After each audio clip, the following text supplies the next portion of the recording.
William Martin Joel, better known to the world simply as Billy Joel, is one of the defining American popular music artists of the late 20th century. From the 1970s to the early 1990s, he released a dozen studio albums, selling more than 160 million records worldwide on the strength of numerous hit singles that were embraced by both audiences and music critics alike. Billy Joel's music crosses generations, genres, and moods, entertaining and delighting us while also providing a reminder that the good old days weren't always good and tomorrow ain't as bad as it seems. Join the great pop culture debate as we discuss 16 of Billy's most beloved songs as we attempt to name the best Billy Joel single of all time. I confess, I did it. I'm the one who started the fire, and I want to specifically apologize to everyone about the rock and roller cola wars. Crystal Pepsi was my idea, and I can't take it anymore. I'm your host, Eric Resniak. You might have heard I run with a dangerous crowd. Please help me welcome my panelists for this episode, who are both pretty and proud. First up, she has been known to go to extremes if you don't agree with her opinions. It's the return of Amy Pilot. Hi, Eric. We've just started, so right now at this moment I'm totally cool, but maybe this won't last very long. I doubt you'll be right, and I won't be wrong. Well, that's why we love you, Amy, and I would never refer to you as a joker nor a fool. Next, he's not a real estate novelist, but he has had time for a wife. He's Brendan Hay. Eric, what is a real estate novelist? A good cover for spending so much time with Davey, who's still in the Navy, and probably will be for life, a.k.a. confirmed bachelor, if you catch my drift. Welcome back, Brendan. And finally, she hasn't been here for the longest time. It's Joelle Bodecker. Tell us about it, Joelle. Things are okay with me these days. Got a good job. I got a good office. I got a new wife. That's actually true. Got a new life, and the family's fine. Well, girl, I have got to tell you the tea about what has gone down with Brenda and Eddie Escandalo. Up in the producer booth, we have Bob Erlenbach, who fancies himself something of a big shot. If you're curious about how he ended up with this Sweet 16, become a Patreon supporter of the podcast or listen to the 3-minute preview available wherever you listen to podcasts. And don't forget, you can head to this episode on greatpopculturedebate.com to find the listener bracket, all 16 included singles, and a playlist of 40-plus Billy Joel songs nominated by our panelists and listeners, so you can play along with us at home.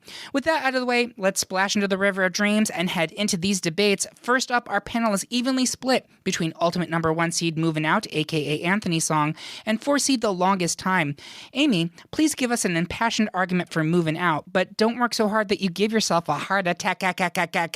Joelle, The Longest Time may not last very long in this bracket, but tell us why you think it feels so right. Joelle, please go first. Sure. Well, first of all, I think I did my research, and The Longest Time is the only recorded a cappella song. There might be concert recordings, but the only officially recorded a cappella song on an album. It is so beautiful that every choir, every a cappella, what are they called? A cappella group? Yeah. Wants to sing it at some point, maybe not current era now that pentatonics exist, but it's a go-to for like literally 3 or 4 decades now. In fact, it was the song that like multiple 8th grade classes at my school sang together on the stage at their 8th grade graduation. Even when kids do it without much ability to sing, it still sounds pretty good. That's how good of an arrangement it actually is. And it's just a lovely song. It's optimistic, upbeat, like not a lot of Billy Joel songs kind of toe the line of sadness and in between and both. And this is just a lovely song. It is a lovely song. I wouldn't have guessed that was your 8th grade graduation song, by the way. That was not the one I would have picked. Yeah, I thought it was going to be The Stranger, if I'm being honest with you. No, I'm just kidding. Amy, the whistling. No one can do the whistling. Amy, talk to us about Movin' Out. Well, I think we'd start with when there was a musical on Broadway with all of Billy Joel's music, it was called Movin' Out. So I think that gives this, it is so much of what Billy Joel's music was just jammed into this song. Anthony is not any particular person. We talked about it a little bit in the pre-show, like just like the scenes from an Italian restaurant isn't necessarily a specific Italian restaurant, though every Italian restaurant in Long Island believes it is. Anthony's not a real person. He's just like every guy. He's every kid, probably every immigrant kid in New York growing up, trying to make a living, like moving out to the suburbs. It's what every kid wanted to do. Billboard. peaked at 17 on the top 100. So it did well, and I just think it's so relatable. It just set a standard for, I think it just kind of tells the tale of what Billy Joel's music is a lot about. It is about a kid from Long Island who has ambitions. It's a very true to Billy Joel himself, and I love it. I'm moving out. Brendan, where are you on this one? Love both. So Moving Out has that grand, it's the angry young man phase of Billy Joel versus Innocent Man, which has a little bit of the, hey, I'm starting to hit middle age and going to incorporate the things I loved in my youth into my own style, my own music. I have a little bit of a sentimental edge for Innocent Man. It was the first album I ever bought when I was a kid because I loved all the songs on it so much. We'll get to another one later that I'm going to throw a lot more love to. But Longest Time is part of that. It's also one of my favorite karaoke songs and just songs to sing along to in general. So I'm going Longest Time. I'm with Movin' Out here. Not only is our number one vote by a pretty substantial margin, actually, which I thought was very interesting. I think it is more emblematic of Billy's overarching career, in my opinion. It's literally the title of his Broadway show. So it feels weird to me going out in round one. We are split. And Moving Out is the 1 seed. Longest Time is the 4. So Moving Out will continue, but excellent job defending it. Next, the panel voted unanimously to move forward 3 seed Allentown, meaning 2 seed Big Shot got put in its place. Does anyone want to say anything about Big Shot? I think it's a great song. It's very similar to Moving Out, in my opinion. Are they from the same album? They are not. I'll say a quick thing, though, on Big Shot. Street. Allentown all the way, but also Big Shot, always really fun live, and the last 2 times I've seen him, I've been lucky enough here in LA, he tends to bring Axl Rose out to do Big Shot with him, and that especially is just really fun. I mean, who's more Big Shot than Axl effing Rose, right? Yeah, that's incredible. You know they enjoyed wine together backstage. You know they did. Next, it's another even split between 1 seed My Life and 4 seed It's Still Rock and Roll to Me. Brendan, welcome us back to the age of jive and tell us why rock and roll is still the new sound for you. Meanwhile, I never said I was a victim of circumstance, so I'm going to speak my mind on my time and what my life should advance. Brendan, please go first. Sure thing. This is another one. I think I'll have this in almost every category. Honestly, I could flip a coin and go the other way. Because I will say for my life, I almost want to go for it just for one reason of it scandalized my aunt. When I was a kid, she would not let my cousins or I hear it because it had too many implications about premarital sex. Yeah. So just for that, I am tempted to push it for my life. But I really love It's Still Rock and Roll to Me. I think so. Billy Joel, I think, sometimes gets a bad rap from music critics and modern fans as kind of like, oh, cheesy classic rock guy.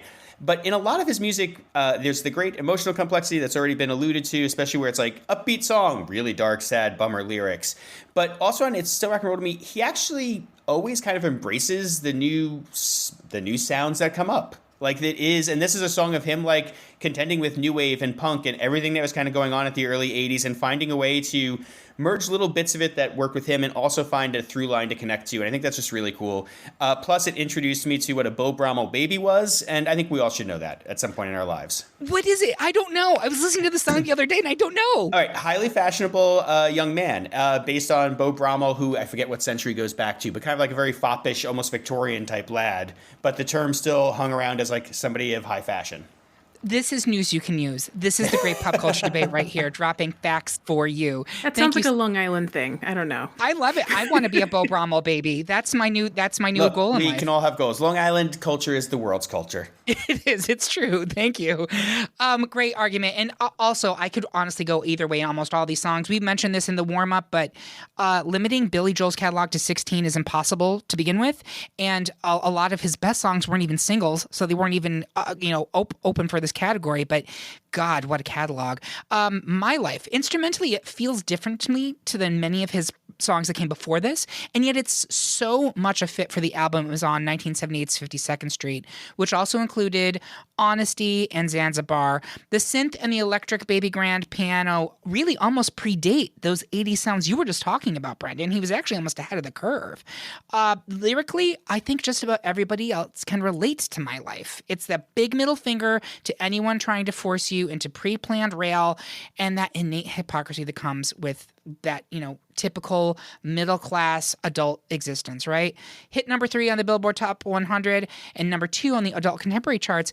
But for me, what I give it the edge for is it was, of course, the theme song to Bosom Buddies, the sitcom in which Tom Hanks and Peter Scolari played crossdressers so they could get cheap rent. It could only exist in the 80s, and that's why I love it. What are you going to do on this one, Joelle? Where do you vote? I think I can't even remember what I voted for now. I think I'm with My Life. Yeah, My Life, definitely. Amy Pilot, is it going to be My Life or Still Rock and Roll to Me? Still rock and roll to me. Couldn't be a more Long Island Jewish thing for me right here because at summer camp in 1993, our comedy song was to It's Still Rock and Roll to Me, which is when you change all the lyrics. So I don't even know all of the lyrics to It's Still Rock and Roll to Me because to me it's why is Jack wearing such high socks? And he was our camp director and he wore very high socks. So yeah, it has a sentimental, but like this is my Billy Joel experience right here. So a lot of my votes are going to be encapsulated by where they came into my life. I swear this is not going to happen for the entire episode, and I feel really bad it's happening twice in a row. But we are split seeds, and in the split votes, and we go to seeds. My Life is a 1, and Still Rock and Roll to Me is a 4. So that means My Life will continue. Next, the bulk of the panel thinks that 3 seed Just the Way You Are is perfectly suited for round 2. But Joelle knows just where she stands. 2 seed The Entertainer is in danger of leaving our bracket. Joelle, today be the Entertainer's champion. Win our hearts and keep the song in our charts. Amy, do not leave Just the Way You Are in times of trouble. Joelle, please go first. Okay, so I realize Just the Way You Are is one of those Billy Joel songs that, like, stood the test of time, and that's great. But The Entertainer has... I've lost my entire thought, because it's such a fantastic song. It is passive-aggressive in all the best ways. He digs into the music industry so well, being angry and frustrated about how they handled Piano Man, which, is the song for him. We'll get into that one later.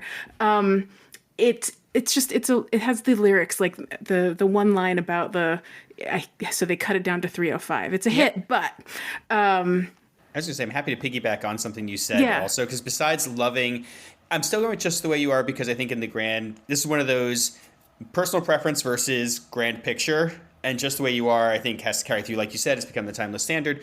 But The Entertainer, that last verse of that, where it is the verse that has about the cut it down to 305, that while he's doing that, it's also like one of the most complicated piano parts he's ever done, playing underneath these lyrics about how like music just all gets cut down and trimmed and shit on by the industry. It's just a brilliant little moment of his. And the song is 3 minutes and 41 seconds, just to really shit on them. So, with that being said, Brenda, did she change her mind? Are you sticking with Just the Way You Are? I'm not going to go change in to try to please Joelle, so Just the Way You Are. Oh, Amy, are you going to stick with Just the Way You Are? I actually might flip here. Oh, okay. And I will say, The Entertainer is actually the higher seed. The Entertainer is a 2 seed. So I'm going to give you a piece of my argument, which is, but why actually I don't want to move this forward in respect to Billy Joel in some way or another. Just the Way You Are was written for his first wife. He didn't perform it live for over a decade when they were amid a divorce. He really kind of detested this song for a long time, and it was a beautiful song, but I feel badly that such a good, beautiful song that was part of his catalog, that so many people, there's articles, Linda Ronstadt was in the studio, she said, this is such a beautiful song, it's so amazing, you have to include it, it has to be a single. All of these things were then linked to this woman who was his business manager, who was tied to stealing all of his money, and they had this really awful divorce. So while it is this beautiful song, I feel like it's tainted, and The Entertainer, on the other hand, is juxtaposed to it so much of what he his real message, and probably the sequel to Just the Way You Are in some ways. So I realize I've messed the bracket here, but that's why we're here, right? So unless anybody else wants to argue more for Just the Way You Are, I think I'm gonna flip. We live for when the bracket gets upset. That's what makes it interesting. And I feel like, Brendan, you were already going more towards the entertainer. You were going I was for going to just the say, way you you just are. convinced me to embrace chaos here also. I'm happy to swap as well. So let's just go all in on entertainer. I've always liked it better between the two, so I'm good with that. Joelle? I'm not changing my mind, but I do want to point out that Just the Way You Are is literally the only song that ever won a Grammy for Billy Joel and Record of the Year and Song of the Year. Yeah. So that would be just the height of irony that we don't care. I'm just going to say you all are starting the fire right now. This is going to be the next verse in We Didn't Start the Fire 2025. Love it. But no, we're going to put the entertainer forward. And there you have it, folks. We love it when it happens.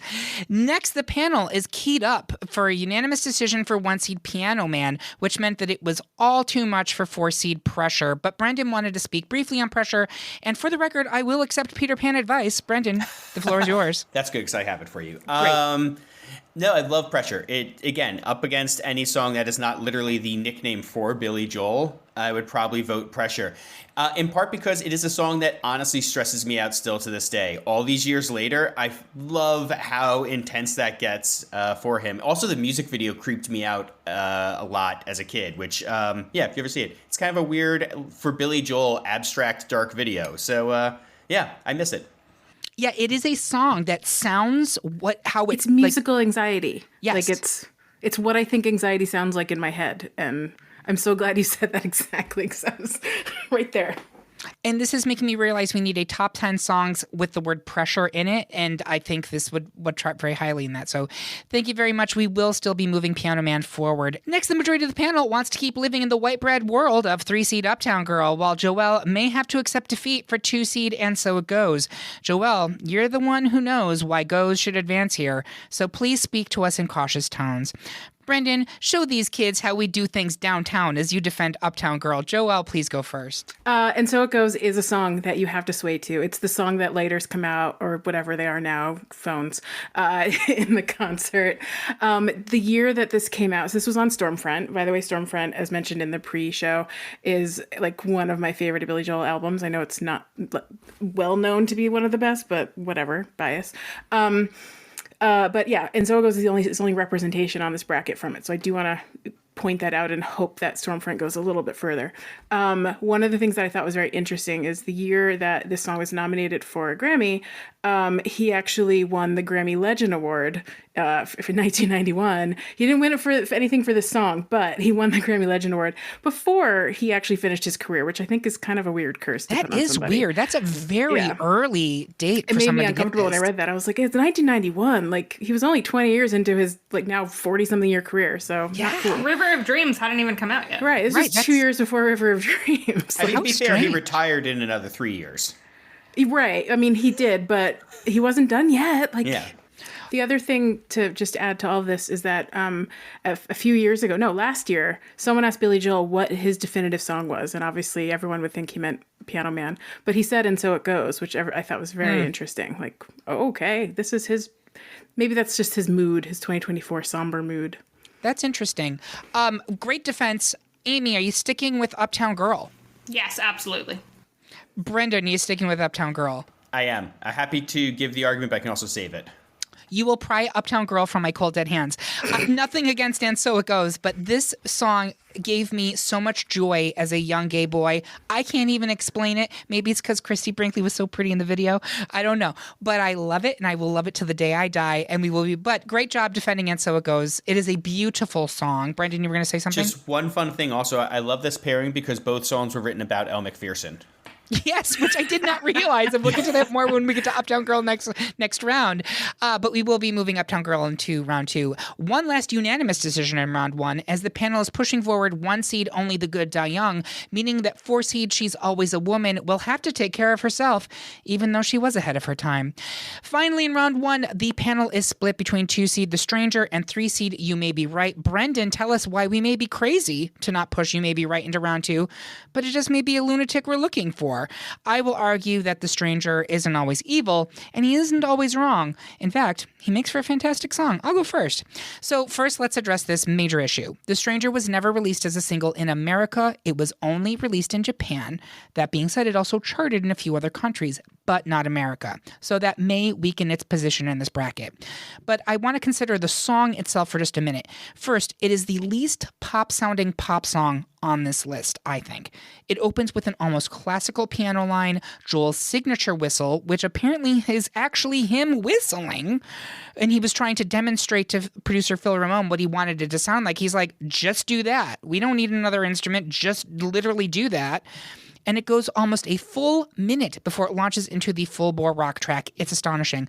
Apparently, this is Joel's reference to Jungian psychology. Jungian, I don't know. I sleep with a psychologist. I didn't get that particular thing through it is a challenging, almost threatening-sounding song as he grapples with relationships crumbling due to unexpected bad behavior. And yet that chorus is borderline sweet and uplifting. This song has levels, you guys.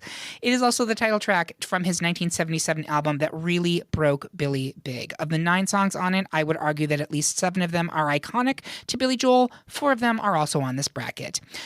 That being said, talk to me, Brendan, about You May Be Right. I'm going to be honest. I know I put down You May Be Right when we chose these brackets a while ago. When I was rereading everything today to prep for this, I kind of leaned Stranger.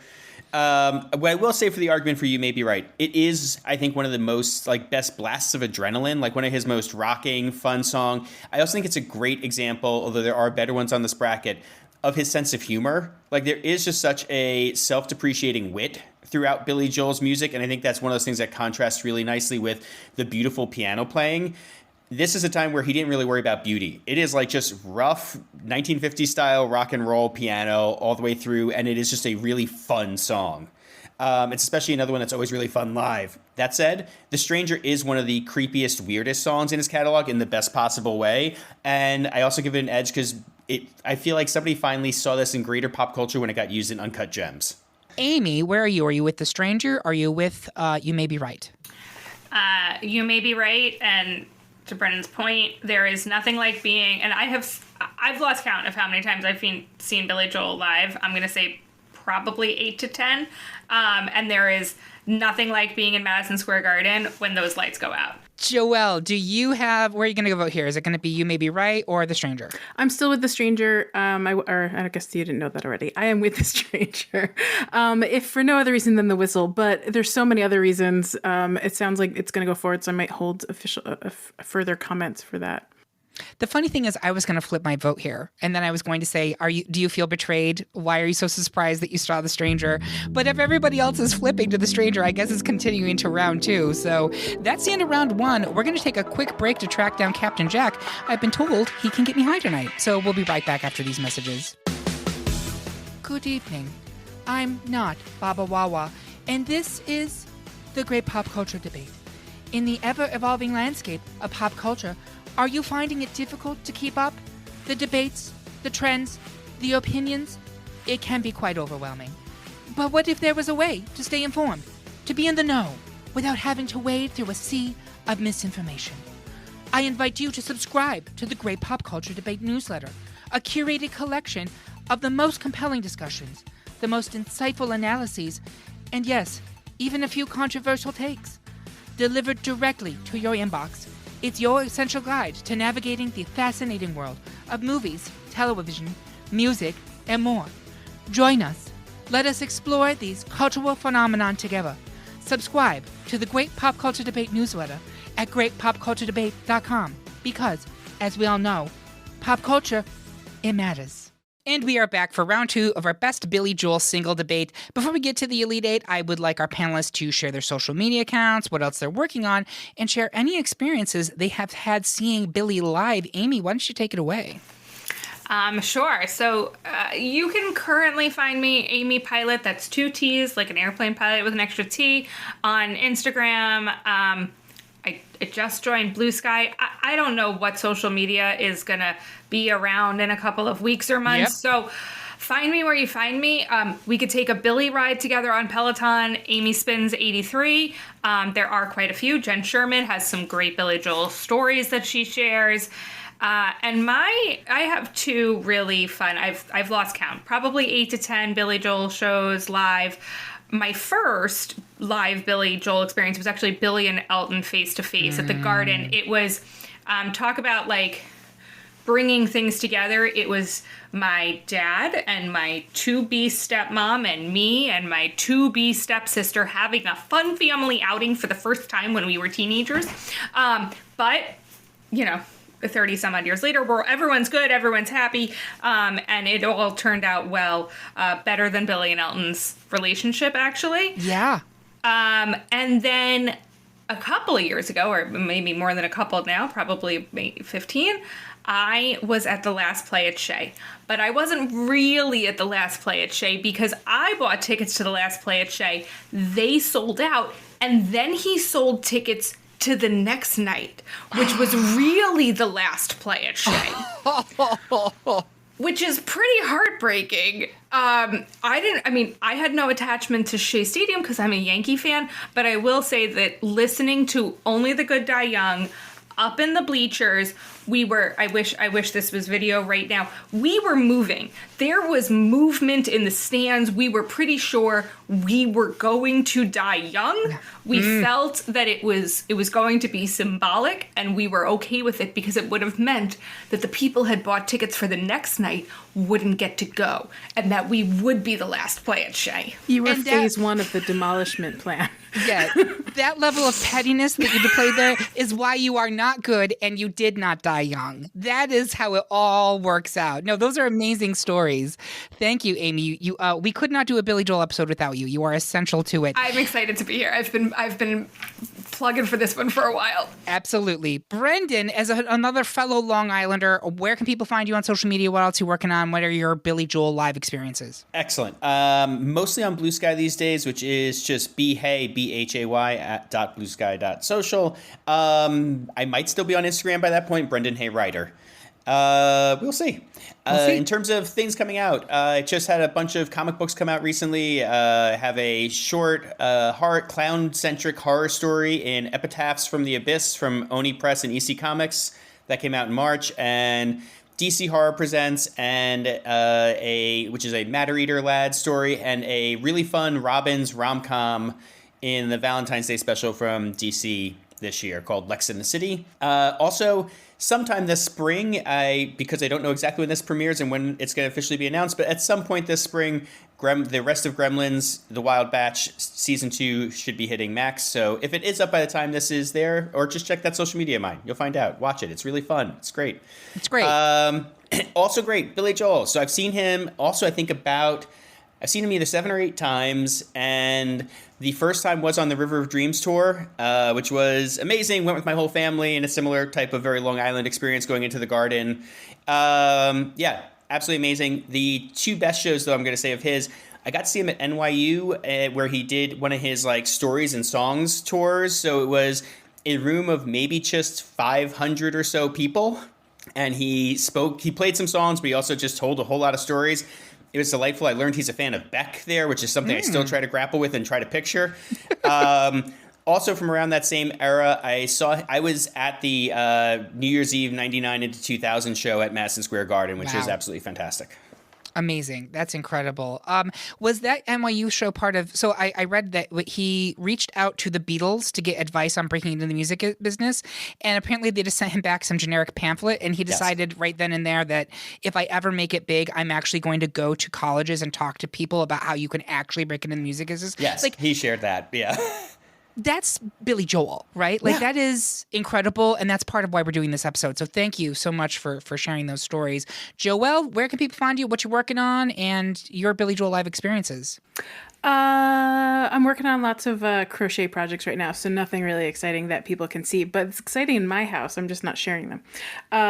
What are my socials? Who knows? But if you follow GPCD and all the places, they probably follow me, right? Yep. Right? That's a great point. So just find me there, because I don't know if it's Blue Ski or Threads or one of the other ones. I have no idea what's happening right now.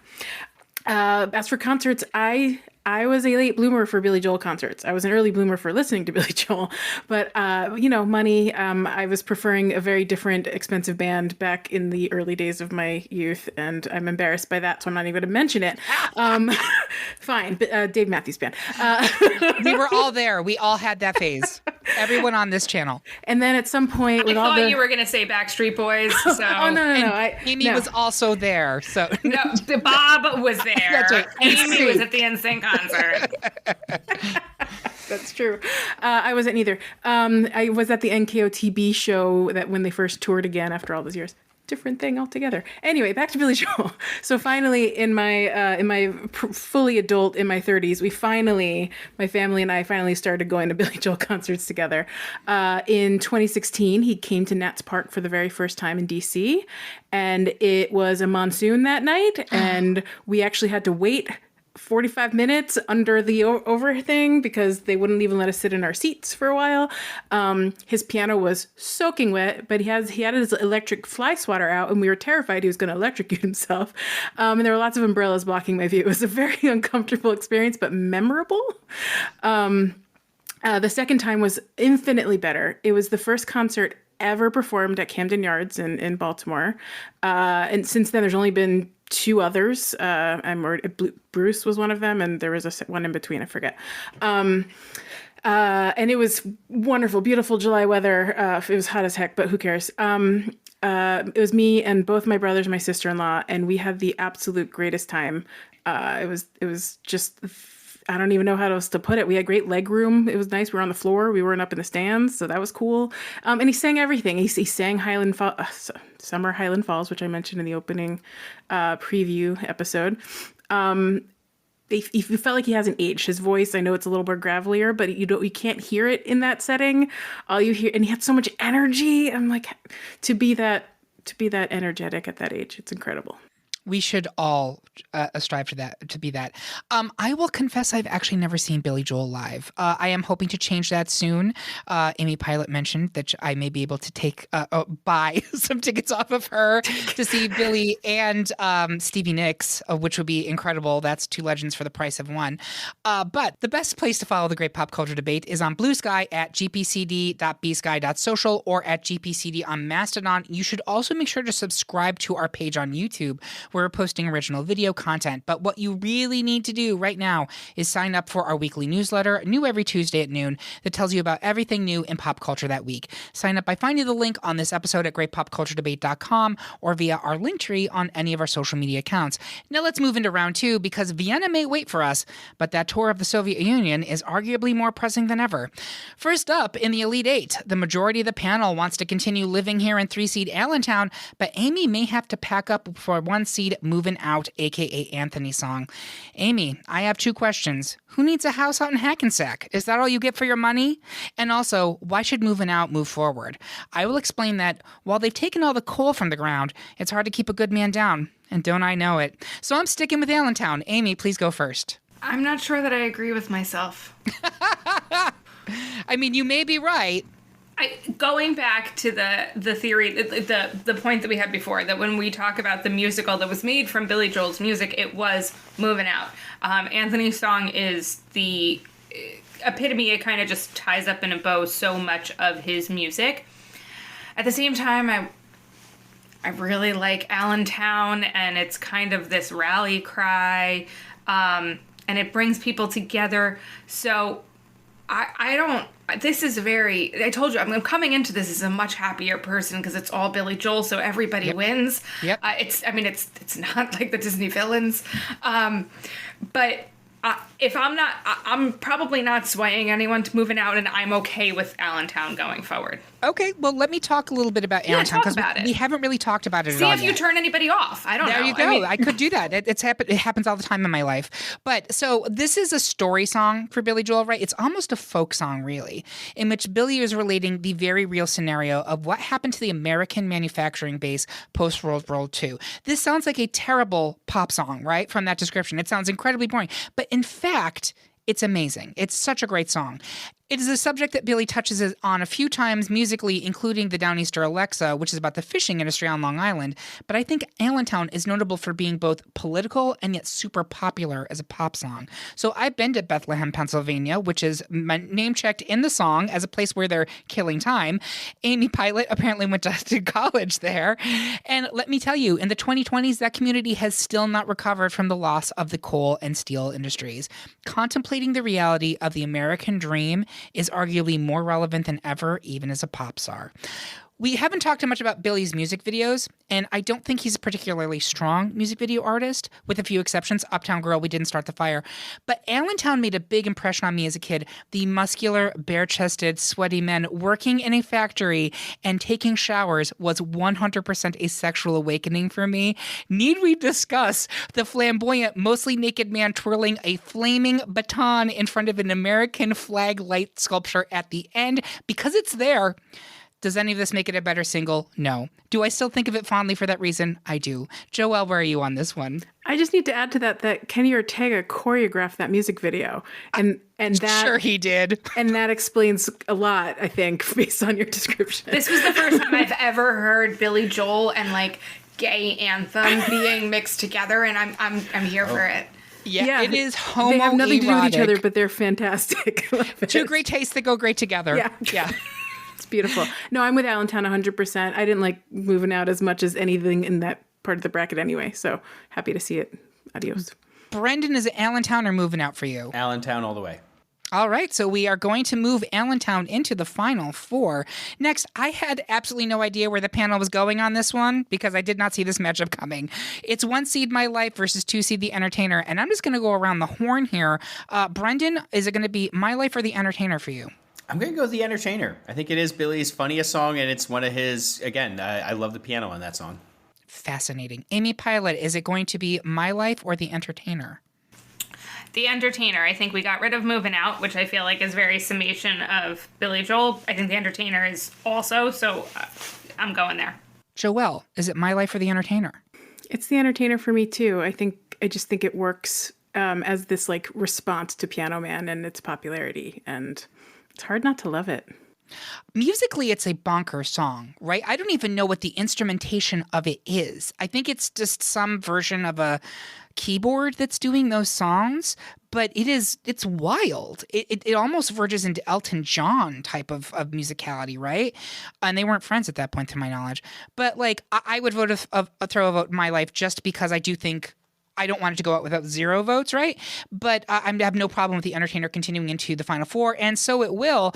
And I believe the panel has 2 more unanimous decisions in round 2, as 1 seed Piano Man is dumping 3 seed Uptown Girl out of the bracket, and 1 seed Only the Good Die Young continues to live long and prosper as 2 seed The Stranger goes out. But Brendan, you wanted to speak on Uptown Girl, which we barely got to cover, and Joelle, you wanted to talk a little bit more about The Stranger. Brendan, do you mind going first on Uptown Girl? Sure thing. And yeah, no, Uptown Girl is, I think, might have been the song that first got me loving Billy Joel. It was that music video. It was just such an ever-present single back in the day of my childhood. And I love it. It's also this like great bridge. Again, I love how Billy Joel brings old rock references back into whatever he's doing at the time. And it's a Frankie Valli song reimagined for the 80s. And it's just really cool and really fun.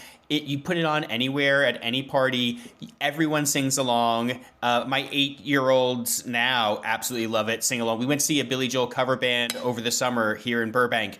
Everyone in the crowd, it is just Uptown Girl. It's one of his songs that just gets everybody up on their feet and singing, and it is a pure pop joy. Also, I love that somehow Billy Joel, who, an incredibly talented man, has a distinct look to himself, and yet was able to write this song about his romances with 2 different supermodels from that era. And, you know, that's just, he's living the dream for so many Long Island males. That is the American dream. The one in Allentown might have gone away, but Billy Joel was living the American dream in the 1980s. Amen, right? Joelle, you also had an observation about this particular matchup with Piano Man taking out Uptown Girl. Oh, yeah, it's straight up the divorce, right? The Piano Man versus Uptown Girl, and Uptown Girl's going out. Sorry, Piano Man is definitely still more famous to this day. It is so true. I will just echo everything Brendan said. I love everything about Uptown Girl. It is a 10-10 song for me. That bridge is euphoric. You said it, it's musical joy. And I will never get tired of hearing that song ever. People who don't like Uptown Girl, what is wrong with you? What is going on in your life? Like, it is just such a fun, beautiful song. That being said, Joelle, you're going to talk a little bit about The Stranger, it's still a beautiful song, but it's not fun. Yeah, The Stranger, we talked about the whistling at the beginning, and there's something call it a journey because you start with this whistling and then it's a completely different song inside. And then it whistles at the end too. So it's like, oh yeah, it's joyful again. I forgot what happened. It's fine. Everything's fine. I learned that this song is so flippin' popular in Japan, and likely because they really like the whistling. It's reminiscent of like 50s pop songs in Japan, apparently. Had no idea. Also, the whistling is often sampled in hip hop music, and there was the Snoop Dogg Shiznit song from 20 something years ago sampled "The Stranger." Weirdly enough. Love that. Yeah, it's a great song. But unfortunately, it's up against Only the Good Die Young, which is, if that's a great song, I don't even know how you would call Only the Good Die Young.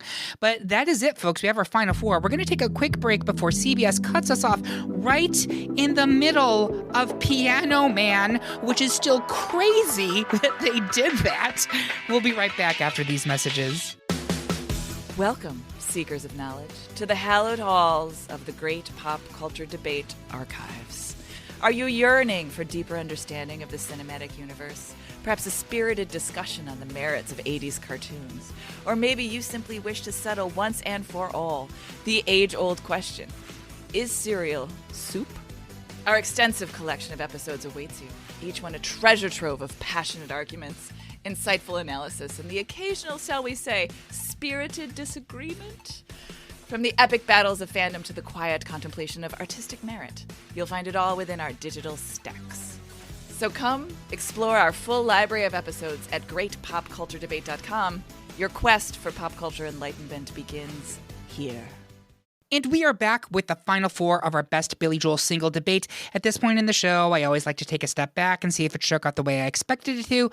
We have an unexpected final four, I would say. 3-seed Allentown versus 2-seed The Entertainer. I certainly did not see The Entertainer making it here.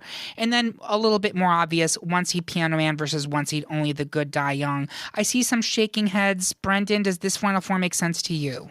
It actually does. I'm actually it was not at all what I expected, but I'm very happy it shook out this way. Amy, happy with Final Four? I'm okay with it. I think it's fine. I think I kind of think we're missing a ballad here, like I gave up. I don't remember. I'm okay with Allentown being here. It's fine. So I'm good. Okay, Joelle. I'm curious, cause you're my first of all, cool with this Final Four? Well, apparently this was my Final Four. I just Stop looked that it. up. Okay, there we go. I didn't manipulate it, I swear. My The Entertainer description was not very good, and Brendan had to help me. I loved it. Are these all from different albums? I'm curious. Yes. So Allentown is Nylon Curtain. Entertainer is Street Life Serenade. So that was 1982 for Nylon Curtain, 1978 for Street Life Serenade. Piano Man is from Piano Man, 1973. And Only the Good Die Young is from The Stranger, 77. Fabulous. And I think these are all really important albums for Billy Joel, and I think that's actually a great representation. So we're going to go around the horn on this. I'd like to start with Amy Pilot. 3-seed Allentown versus 2-seed The Entertainer. Where are you going? Entertainer. Interesting. Brendan Hay, is it going to be The Entertainer or is it going to be Allentown? Allentown. Joelle, is it Allentown or The Entertainer? It's Allentown. I'm also giving it to Allentown, which I'm going to be very candid. I expected Just the Way You Are to be here, and I thought we were going to have a final two with Just the Way You Are on this side. It's fine that it's not, but between these two songs, I definitely give it to Allentown, and I do think it speaks to Billy Joel's working class connection. Like him and Bruce Springsteen, I think both have this kind of, they're plugged into that reality. They came from that life. I see you saying something, Amy. And I just want to say, so my understanding, and this is fact in quotes, but I believe it to be true, and I have heard the stories. Billy Joel reserves the first couple of rows at all of his shows for people who buy tickets in the nosebleeds.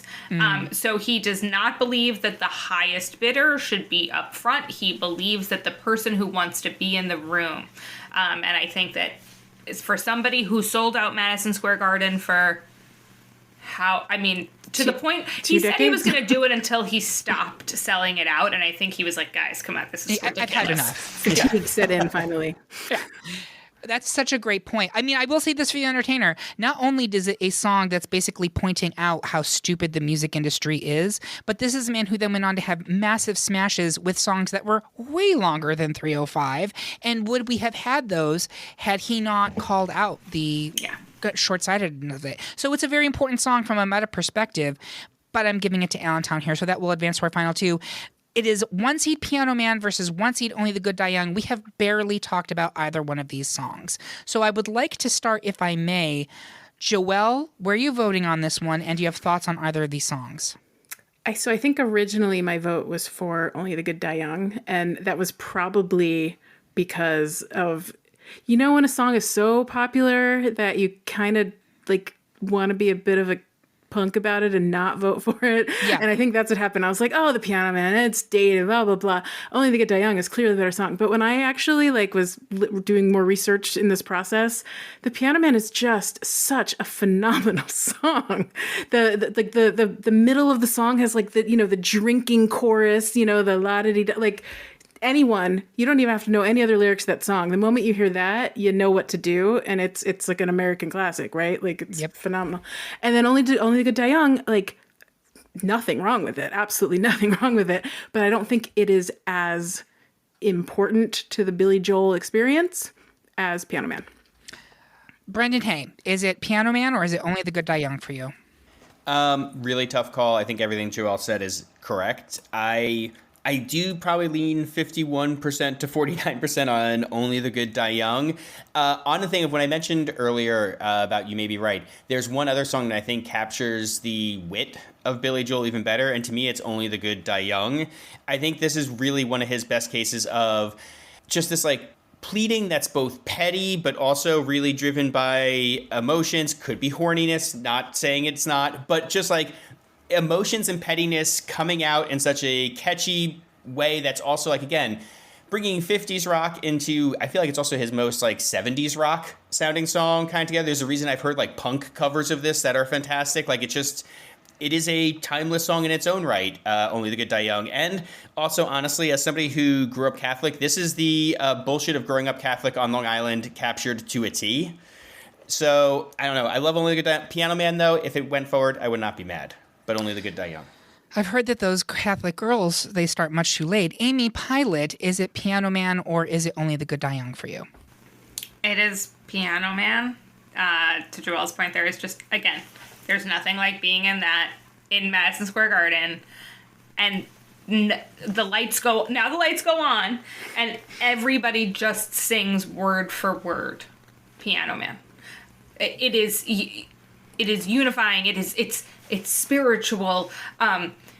Here, I'll give you, we just heard the Catholic side. Here's the Jewish side, right? So this is not a lie. I was at a Friday night bar mitzvah service this past weekend. And at the end, the rabbi announced that the cantor will be doing a special The Jewish Piano Man event for Kabbalat Shabbat in 2 weeks. Work! Where are the tickets? I'm interested. I can send you. They're available for $36 if you're not a member. Double life. Beautiful. I'm not joking. This is a thing, but everybody was like, oh, he's so good. He sings Billy Joel. That, and he was. I mean, I will say, by the way, it was a fabulous service. He does play piano in shul. It's really phenomenal. But this is who he is. And I actually, for evenness, I would have liked to see The Entertainer go up against Piano Man here. Agreed. Because that was juxtaposed. Those two songs are the two different sides. But he is the Piano Man. And I think that this is why he performed with Elton, right? This is how they got connected, was because Elton John was the piano man on one side of the ocean and Billy Joel was the piano man on the other side of the ocean. And it's who he is. And I know it's not necessarily who he wants to be. I know it's not necessarily the song that he wants to be defined by. But it has, for him to be the stature of celebrity and rock and roll that he is, and be the Piano Man, that is something that is so special. And I look at kids who play piano, and I think like my father-in-law teaches piano, and this is what you teach the kids to show them they're going to be cool. Like, it's okay to play piano. You don't have to play the drums. So to me, it's Piano Man, which, again, against Only the Good Die Young, is like a little bit juxtaposed. You could be the piano man, or you could be the guy who's, taking the Catholic girls away. But he's showing that you could be both. Well, the funny thing is, that song, Only the Good Die Young, was written because he was playing in a band in high school, and the girl caught his attention, or he thought the girl was looking at him, and that's why he wrote it, because he's like, this is what it feels like to be a rock star. These are actually two origin songs for Billy Joel, right? One is the origin of him going into music. The other one is the origin of him becoming an artist, in my opinion, because the Piano Man comes from him in L.A. playing in the clubs to try to, because he was not famous at that point. They moved him out to LA to get him started, but when he started out there, he was very much a nobody. He was a lounge performer, and that song is literally his life. Ma'am, what are you doing here, right? Like, it is like, you're way too talented for this. I give it to Piano Man. Love Only the Good Die Young. I think it is one of the best rock songs he's got. But I think Piano Man has to be there. It gives us a final two of Allentown versus Piano Man. I'd like to start Joelle. Yes. I just wanted to add one more thing about Only the Good Die Young. Yeah. And that is, apparently there was a lot of protest against it because of, like, Catholic people were very angry about it. And that actually made it drive up in the charts even more. The Streisand effect. Again, nice Jewish boys. That's what I have to say about that. How many times have you read I'd rather laugh with the sinners than cry with the saints in high school yearbook profiles? Amen. Exactly. That's it. Joelle, yes. Allentown versus Piano Man, where are you? Oh, boy. Sentimental versus sentimental. I'm going to have to go with Piano Man for all the reasons we just stated, but Allentown deserves to be up at the top. Amy, is it Allentown or Piano Man? Piano Man. Brendan. I love that this actually came down to the story song side of Billy Joel. I think this is actually a really interesting final two. I have one last thing I want to say on Allentown, that I think it's also where Ben Folds' entire career is inspired by. Totally. Totally. It's a good insight. That said, yeah. Thank you. That said, Piano Man. It is, if you're going to, I feel like Billy Joel, to me, actually, I would say Scenes from an Italian Restaurant is what I'd boil him all down to. If that's not in the running, then New York State of Mind. If that's not in the running, then it's got to be Piano Man. Yeah, and I do feel like we can do an entire other debate on non-single Billy Joel songs, and that's going to be hard. If you're listening to something like, duh, Piano Man, of course it's Piano Man. Sometimes the obvious answer is still the correct answer. And I think in this particular case, when you listen to Billy Joel's discography, what I think most about him is he is an American troubadour. He is from that classic tradition of the traveling musician, minstrel from, medieval Europe, telling the stories of the people. That's what Billy Joel does. And he does it better than anybody, and that is baked into Piano Man in such a way that you get it. It just hits you over the head, but in a way that you don't mind getting clobbered, because it's musically brilliant. It is a sing-along song, and it is something that just hits the realities of modern contemporary American life. So there you have it, folks. Our pick for the best Billy Joel song is Piano Man. Do you agree? Do you think we should have left a tender moment alone? Tell us how you really feel by leaving a comment on this episode at greatpopculturedebate.com, or find us on Blue Sky or Mastodon. While you're there, make sure you subscribe and follow the podcast so you can hear about what new debates are coming soon, vote in open polls, and even decide on which topics we tackle next. I want to say thank you to my panel. You make it easy to be keeping the faith. And thank you for listening. If you loved what you heard, please consider supporting us on Patreon, where you get episodes of whole day early and even more exclusive content. We hope you have a good one. And remember, everyone is entitled to their wrong opinion. Now, can someone please turn the lights back on?